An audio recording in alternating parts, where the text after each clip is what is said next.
राधे जी की जय। भगवान श्री कृष्ण की जय। श्रीमद् भगवत गीता का पहला अध्याय का 36वां श्लोक।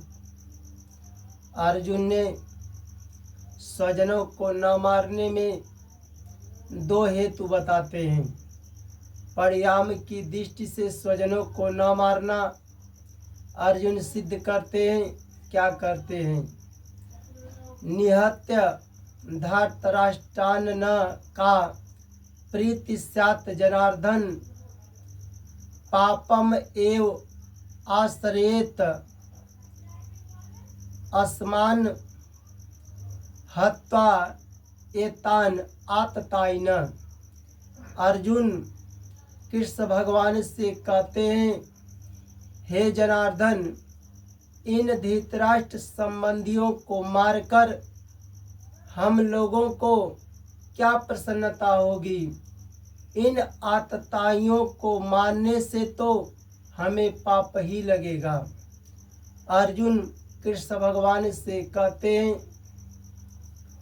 जो धृतराष्ट्र क्या था? एक राजा था नाम मात्र का। पर दुर्योधन, धृतराष्ट्र का पुत्र दुर्योधन ही राजकाल संभालता था। तो अर्जुन कृष्ण भगवान से कहते हैं कि भले धृतराष्ट्र दुर्योधन ने हम लोग का धन लूटा है, जमीन राज्य लूटा है, भरी सभा में अपमान भी किया है। भले दुर्योधन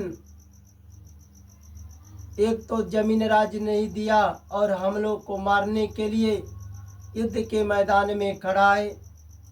दुर्योधन के जितने सहयोगी सेना हैं, अगर इन सहयोगी सेनाओं को, दुर्योधन के सहयोगी सेनाओं को हम मार देते हैं और मारकर हमें विजय प्राप्त हो जाता है, राज्य मिल जाता है, तो इनको मारने से हमें क्या प्रसन्नता होगी?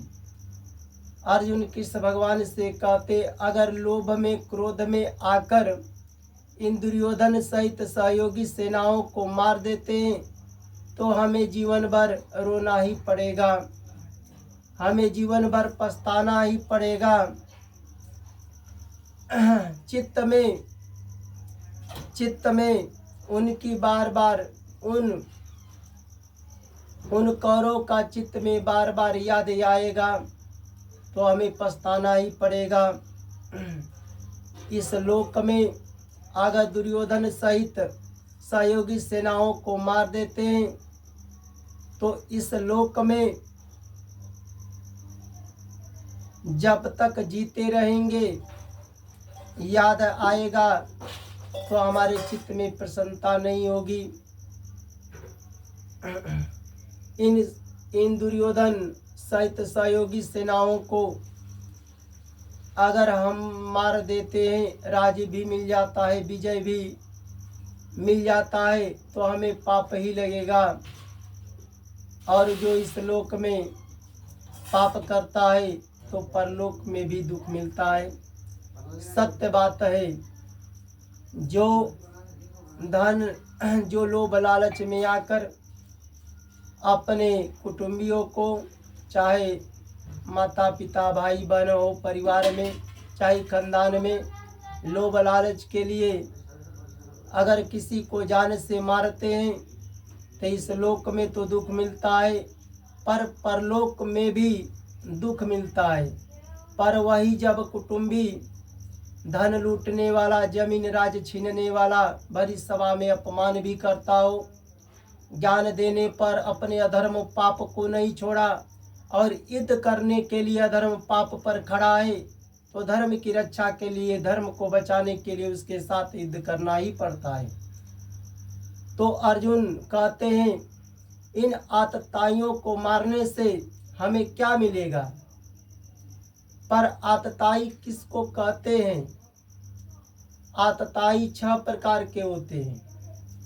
आग लगाने वाला। क्या लगाने वाला? आग लगाने वाला। आग क्यों लगाया जाता है? जान से मारने के लिए।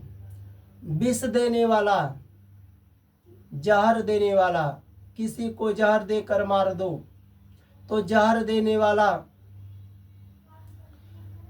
हाथ में शस्त्र लेकर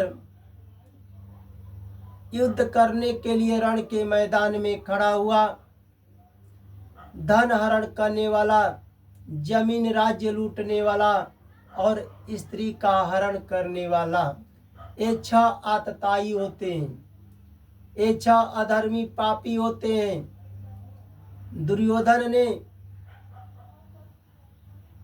पांडवों को लाछा गृह में आग लगाकर जान से मारना चाहता।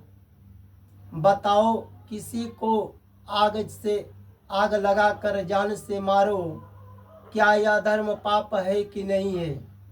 बिना गलती का दुर्योधन ने पांडवों को लाछा गृह में आग लगाकर जान से मारना चाहता, ये भी अधर्म पाप किया। विष देने वाला, क्या देने वाला? जहर देकर जान से मारने वाला। दुर्योधन ने भीमसेन को जहर पिलाकर जल में फेंक दिया था।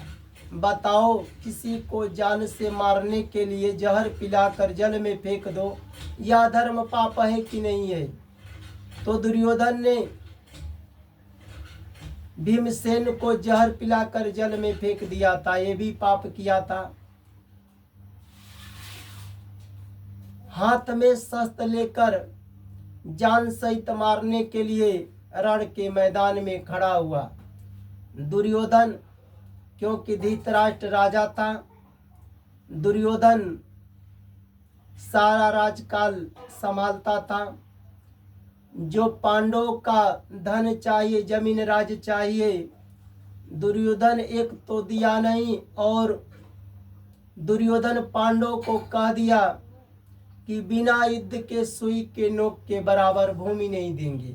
अब बताओ, किसी भाई का जमीन राज्य चाहिए, धन चाहिए, अब युद्ध करेगा, जीतेगा तो लेगा, क्योंकि दुर्योधन जानता था मैं राजा हूँ, हमारे पास अस्त्र है, सेना है, हथियार है, हम जीत जाएंगे, हम पांडवों से युद्ध करेंगे, जीत जाएंगे तो जमीन राज्य देना नहीं पड़ेगा। किसी भाई का धन चाहिए, चाहे छोटा हो या बड़ा हो, चाहे बड़ा ही मान लो, उसके पास आदमी है, ज्ञान है, अगर वह कह दे भाई के जमीन के लिए जो हक चाहिए छोटे भाई का, और जमीन के लिए कह दे कि युद्ध करेगा, जीतेंगे तो देंगे, तो बताओ यह धर्म पाप है कि नहीं है? तो दुर्योधन एक तो पांडवों का धन नहीं दिया, जमीन राज नहीं दिया, और अस्त्र लेकर अपने सेना सहयोगी को लेकर अधर्म पाप पर पांडवों को मारने के लिए खड़ा था। तो धन हरण करने वाला, जमीन राज छीनने वाला, धूत क्रीड़ा में छल कपट करके धृतराष्ट्र दुर्योधन ने पांडवों का धन लूटा था, जमीन राज छीना था। बताओ, किसी का छल कपट करके धन लूट लो, जमीन छीन लो, यह धर्म पाप है कि नहीं है? जो कि उसका धन चाहिए, जमीन राज्य है, छल कपट करके उसका धन लूट लो, जमीन राज्य छीन लो, यह भी दुर्योधन ने पांडवों के साथ पाप किया था। द्रौपदी को भरी सभा में दुर्योधन ने दुशासन से खिंचवा कर लाया था। भरी सभा में द्रौपदी का अपमान करने के लिए दासी कहकर अपमान किया था। बताओ, किसी स्त्री को भरी सभा में बिना गलती का अपमान किया था। दुर्योधन जो युधिष्ठिर से छल कपट करके जुआ खेलकर और भरी सभा में अपमान किया था, तो किसी का कोई जुआ खेले जो सामने प्रेम से, चाहे हारे या जीते, उसका होता है। बताओ, द्रौपदी क्या जुआ खेली थी, लेकिन भरी सभा में अपमान किया था छल कपट करके। तो दुर्योधन ने पांडवों के साथ इतना पाप करते हुए भी भगवान कृष्ण ने शांति का प्रस्ताव लेकर हस्तिनापुर गए थे।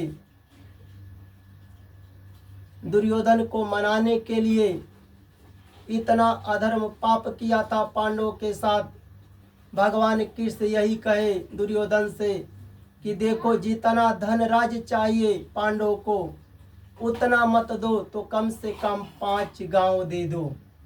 हम पांडवों को मना लेंगे, हम पांडवों को मना लेंगे। पर दुर्योधन ने भगवान कृष्ण का अपमान किया था भरी सभा में। बताओ, जो जगत पिता परमेश्वर हैं, जो सूर्य चंद्र यम अरुण अग्नि अस्थावर जंगम जल चल थल चल नभचर कचार खानी से 84 लाख जीव, जो ब्रह्मा विष्णु जो ब्रह्मा शंकर भगवान भी स्तुति करते हैं, उस भगवान का शांति का प्रस्ताव लेकर हस्तिनापुर गए थे। दुर्योधन ने अपमान किया था। तब भगवान कृष्ण ने अर्जुन को ज्ञान का उपदेश दिए थे। इतना अधर्म पाप करते हुए भी, इतना समझाने पर भी दुर्योधन ने अधर्म पाप को नहीं छोड़ा और अधर्म पाप पर युद्ध करने के लिए खड़ा हुआ है।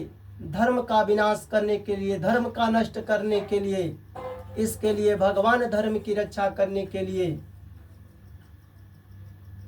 भगवान अर्जुन को ज्ञान का उपदेश दिए, धर्म पर युद्ध करने के लिए। जय जय श्री राधे राधे।